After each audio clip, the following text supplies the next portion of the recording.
పాడల్ tennis నయా concept.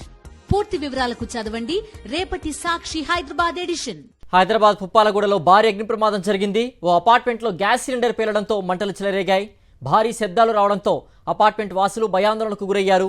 ప్రాణాలు కాపాడుకునేందుకు బయటకు పరుగులు తీశారు. ఇక ప్రమాదంలో ప్రాణహాని జరగకపోయినా భారీగా ఆస్తి నష్టం జరిగింది. ఇంట్లో ఉన్న డబ్బు, నగలు సహా కీలక డాక్యుమెంట్లు కాలి బూడిదయ్యాయి. సమాచారం అందుకుని అగ్నిమాపక సిబ్బంది ఘటనా స్థలానికి చేరుకున్న నిబంధనలకు విరుద్ధంగా అపార్ట్మెంట్ నిర్మాణం ఉండడంతో భవనం దగ్గరకు ఫైర్ ఇంజన్ చేరుకోవడానికి గంటకు పైగా సమయం పట్టింది.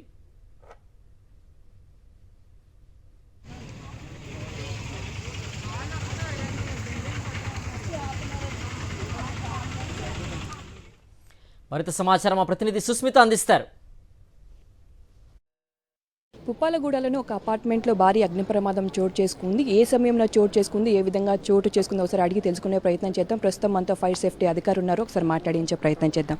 సార్, ఏ సమయంలో జరిగింది, మీకు ఎప్పుడు ఇన్ఫర్మేషన్ వచ్చింది? సార్, సుమారు 5:35 మాకు ఇన్ఫర్మేషన్ వచ్చింది కంట్రోల్ రూమ్కి. అగ్ని ప్రమాదం జరుగుతుంది, శ్రీనివాస్ రెడ్డి గారని ఇన్ఫార్మ్ చేయడం జరిగింది.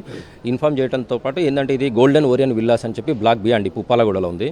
ఇది cellar ground plus 5 upper floors apartment. మనకి థర్డ్ ఫ్లోర్లో బ్లాక్ బిలో థర్డ్ ఫ్లోర్లో ఫైర్ అయిందండి. రెసిడెన్షియల్ అపార్ట్మెంట్లో 310 అపార్ట్మెంట్లో ఫ్లాట్ అయిందండి. ఫ్లైర్లో ఫ్లాట్ అయిందండి. దాంతో మా క్విక్ రెస్పాండ్ అయ్యి వెటనాలపల్లి టర్న్అవుట్ చేయడం జరిగింది. ఎందుకంటే నియరెస్ట్ స్టేషన్ కాబట్టి వితిన్ 15 minutesలో వాళ్ళు వచ్చేసి పుట్అప్ చేయడం జరిగింది. దాంతోపాటు రెసిడెన్షియల్ అపార్ట్మెంట్ కాబట్టి ప్రికాషనరీ మెజర్గా మాదాపూర్ వెహికల్ని మరియు వెట్టినగలపల్లితో పాటు మాదాపూర్ వెహికల్ని మరియు లంగరౌజ్ వెహికల్ని మరియు పంజాగుట్ట వెహికల్ని కూడా టర్న్అవుట్ చేయడం జరిగిందండి. టర్న్అవుట్ చేసి వితిన్ స్పాన్ ఆఫ్ ఒక హాఫ్ అన్ అవర్లోనే మనం ఫైర్ను పుట్అప్ చేయడం జరిగింది. భారీ పేలుడు వచ్చింది, కంప్రెసర్ కానీ ఫ్రిడ్జ్ కానీ పేలు ఉండొచ్చు అని కూడా, ఎందుకంటే ఇటీవల కాలంలో కంప్రెసర్స్ పేలడం కూడా చూస్తున్నాం. ఈ రెండో ఇన్సిడెంట్ వితిన్ 1 weekలో. సో మీరేం చెప్తారు? అయితే కంప్రెషర్ పేలుండొచ్చు అండి, ఎందుకంటే దాని ఫైర్ అయినాక పేలుండొచ్చు. దాంతో మాత్రం ఫైర్ అయిందని చెప్పలేము. ఎలక్ట్రికల్ ఆర్జియన్ కూడా మేబీ అయ్యి ఉండొచ్చు. ఇన్వెస్టిగేషన్ నడుస్తూ ఉంది. లాస్ ఆఫ్ ప్రాపర్టీ కూడా ఎంత ఉందనేది కూడా చెప్తాము. ఇంకోటి ఏంటంటే ఇన్మేట్స్ ఏమంటే ఫైర్ అయిపోయి మనకి ఫైర్ పుట్అప్ చేసుకుని మాకు ఇన్ఫర్మేషన్ ఇవ్వడంతో పాటు వాళ్ళు ఎవాక్యువేట్ అయిపోయి బయటకు వచ్చేయడం వల్ల ఎవరికి కూడా ప్రాణ నష్టం జరగకుండా ఉంది.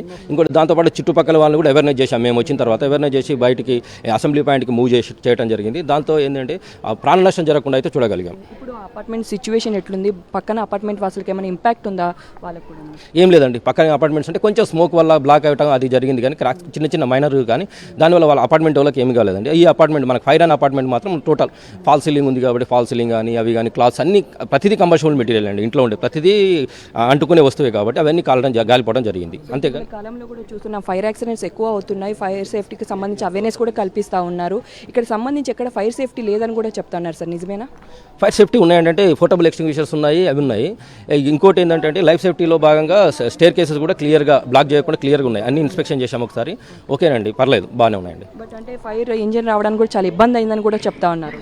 అంటే మెయిన్ రోడ్డు మీద నుంచి ఫైర్ ఫైటింగ్ చేయడం జరిగింది. దాని నుంచి మేము హోజ్ వేసేసుకొని మా సిబ్బంది ఫైర్ ఫైటింగ్ చేయడం జరిగిందండి. వెంటనే కూడా అలర్ట్ అవ్వడంతో అందరూ బయటకు వచ్చిన పరిస్థితి కనిపిస్తున్నాయి. సో ఎవరికి ఎటువంటి ప్రాణ నష్టం లేకుండా గాయాలు కూడా అవ్వలేదని కూడా ఒకవైపు ఫైర్ సేఫ్టీ అధికారులు చెప్తున్న పరిస్థితి ఇక్కడ కనిపిస్తున్నాయి. కెమెరా వెంకట్తో సుష్మిత, సాక్షి టీవీ, హైదరాబాద్.